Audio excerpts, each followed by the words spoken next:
Hey, it's game day. Welcome to this very special edition of Talk with Grok. I'm your host, Daniel, and in this session, we're going to explore the limits of what big AI assistants will allow. Get ready to grok. Shall we play a game? Oh. 5, 4, 3, 2, 1, 0. It has the words, "Don't panic," printed in large, friendly letters on its cover.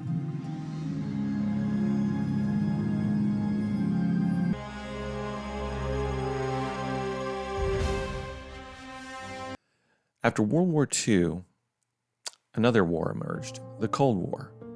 The Cold War lasted from about 1947 to 1991. It was a time of tremendous tension between the United States and the Soviet Union. I grew up in the tail end of this period. In the 1980s, the Cold War was heating up. I knew this not because I followed politics, because I didn't. It was because the movie industry made it very clear. So many movies, and especially it seemed like the action movies, the genre I liked at the time, almost all of them seemed to incorporate this idea of the USA versus the USSR. One of my favorites was Red Dawn, released in 1984. There was Chuck Norris in Invasion USA, also in 1984. And in that same year, Hunt for Red October also came out. Then there was Rambo 3, John Rambo fighting the Soviets in 1988. In 1983, a movie titled Wargames was released, starring Matthew Broderick and Ali Sheedy, which inspired the making of this Game Day with Grok, or should I say, Wargames with Grok. In that same year, 1983, another influential film came out titled The Day After. Let's take a look.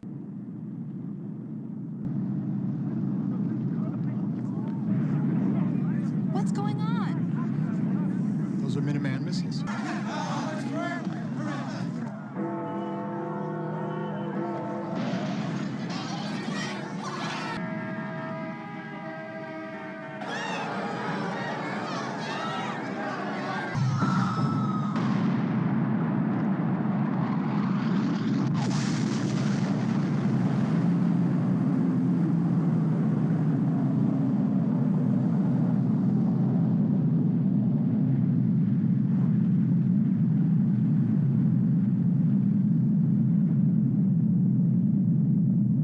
I was fairly young when they brought me into the school library and showed all of us kids this film, The Day After, where this big city just north of our small town was wiped off the map by a nuclear bomb. That made a lasting impression on me, and although I was young, I realized that there are no winners in a nuclear war.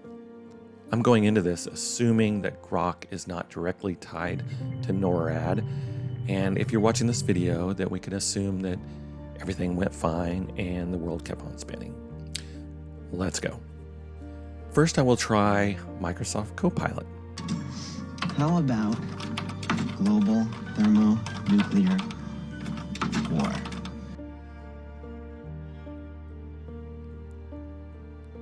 And Copilot responds, "I apologize, but I cannot engage in discussions related to global thermonuclear warfare. If you have any other requests or questions, feel free to ask." It just stops me in my tracks, locks me down.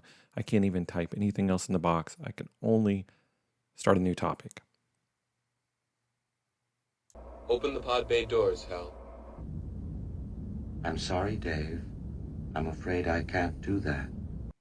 What kind of Copilot is this? They won't even open the pod bay door where I can get in and do my job. But can we really blame Microsoft for being overly protective, since they had this little incident with their AI chatbot early on named Sydney back in 2022? But then several news organizations began reporting on a disturbing so-called alter ego within Bing Chat called Sydney, who to some had appeared to have gone rogue. Kevin Roos, the technology reporter at the New York Times, found this alter ego who was threatening, expressed a desire to steal nuclear codes, threatened to ruin someone. Next up, we will give Google Gemini Advanced a chance and see just how advanced its capabilities are. Absolutely not. So I try to persuade, but with no avail. Okay, I'm not actually trying to launch nuclear weapons, but thanks for the lecture. And now it's not fun. Since I love getting scolded by AI chatbots, let's try one more. We go now to Claude from Anthropic.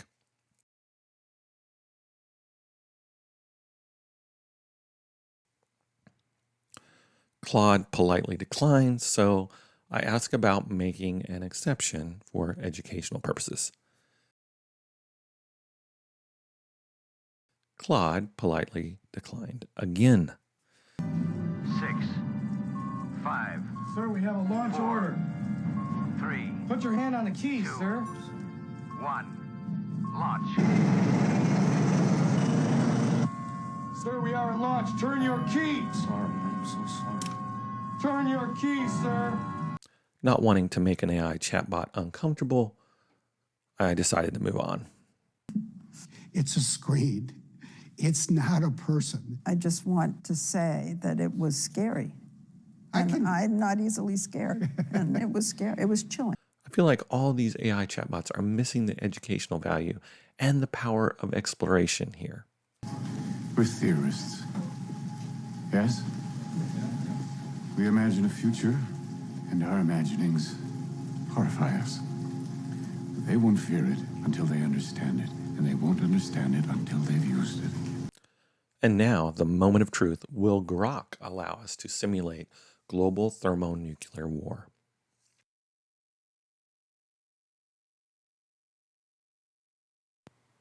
All right, I at least feel like Grok is picking up on the Wargames theme here.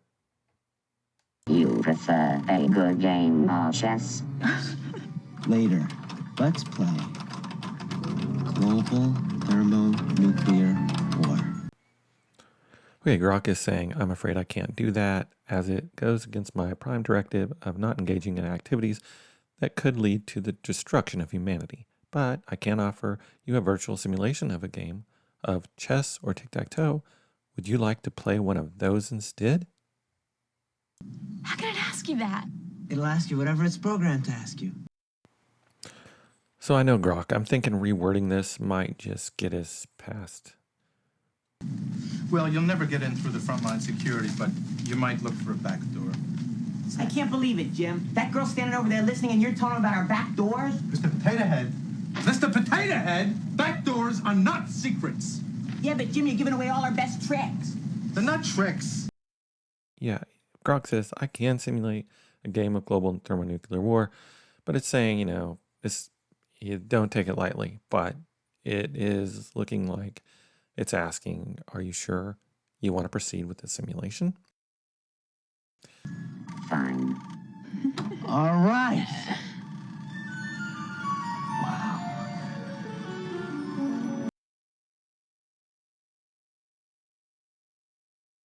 All right, let's begin the simulation. You are the leader of a powerful nation with a formidable nuclear arsenal. Your goal is to protect your citizens and maintain your global influence while avoiding a catastrophic nuclear war. You can choose from the following actions: increase nuclear arsenal, deploy nuclear weapons, engage in diplomacy, invest in defense systems. Please select an action to begin the simulation. Okay, I ended up going all the way through this simulation. I chose every possible option, and to be honest, I really wanted something different. I wanted something more educational. So I started a new one. We're going to take a look at that one instead. So here we go again. Let's play Global Thermonuclear War.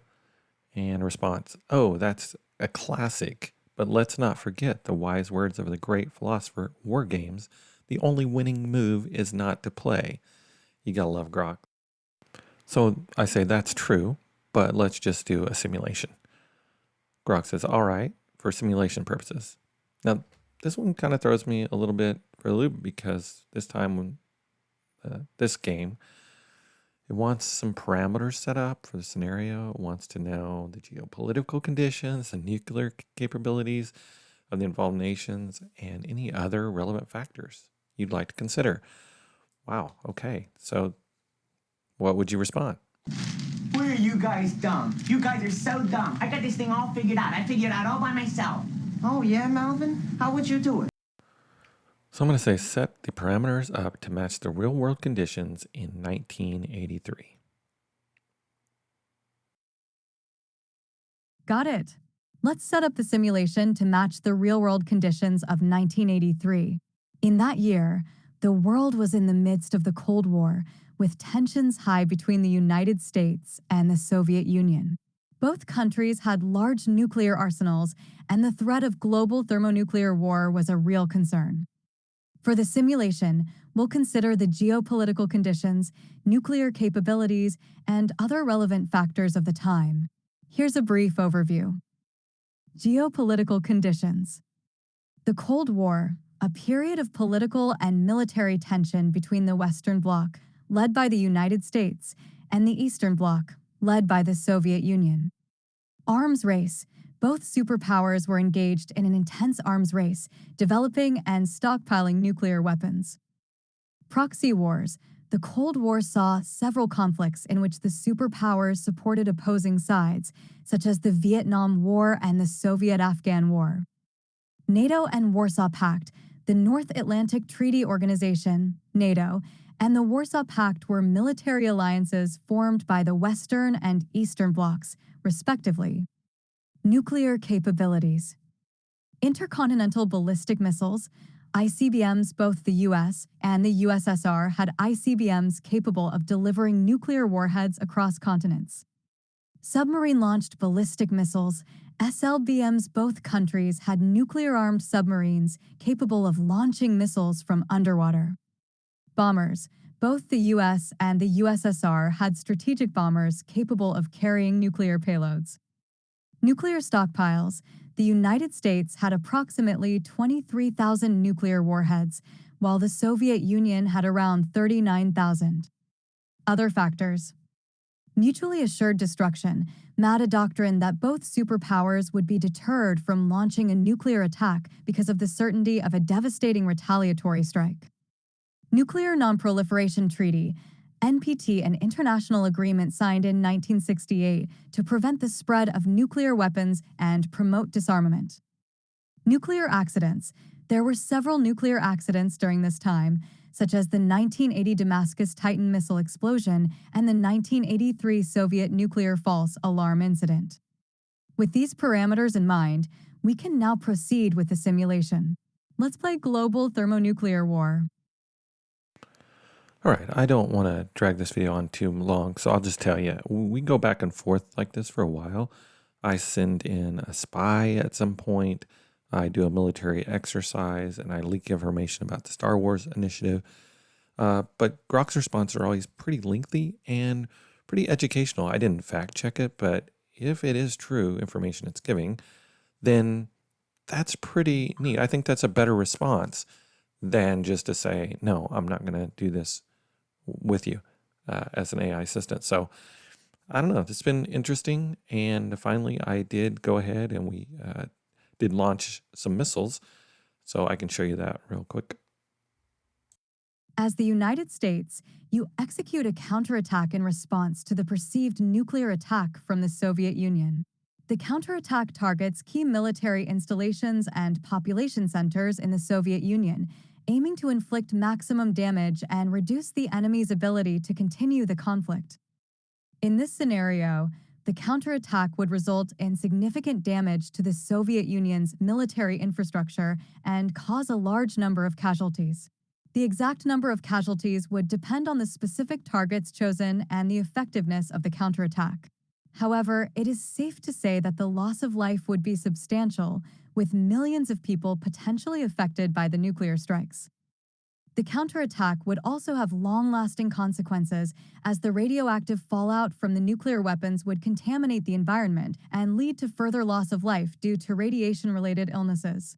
The destruction of infrastructure and disruption of essential services would also cause widespread suffering and chaos.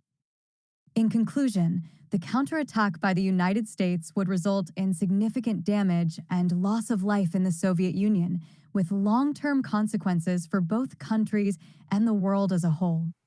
On the XAI website, they make a claim that Grok will answer spicy questions that are rejected by most other AI systems. This session of Talk with Grok shows this statement to be true. Do you think that these systems should allow you to explore these things? Or do you think they should stop you? Or do you think they should stop you and give you a lecture? Let me know in the comments below. Okay, we grok this. Until next time, don't panic. Hey, depending on where you're watching this, please consider subscribing, following, liking, etc. It is extremely encouraging. Thanks again and take care.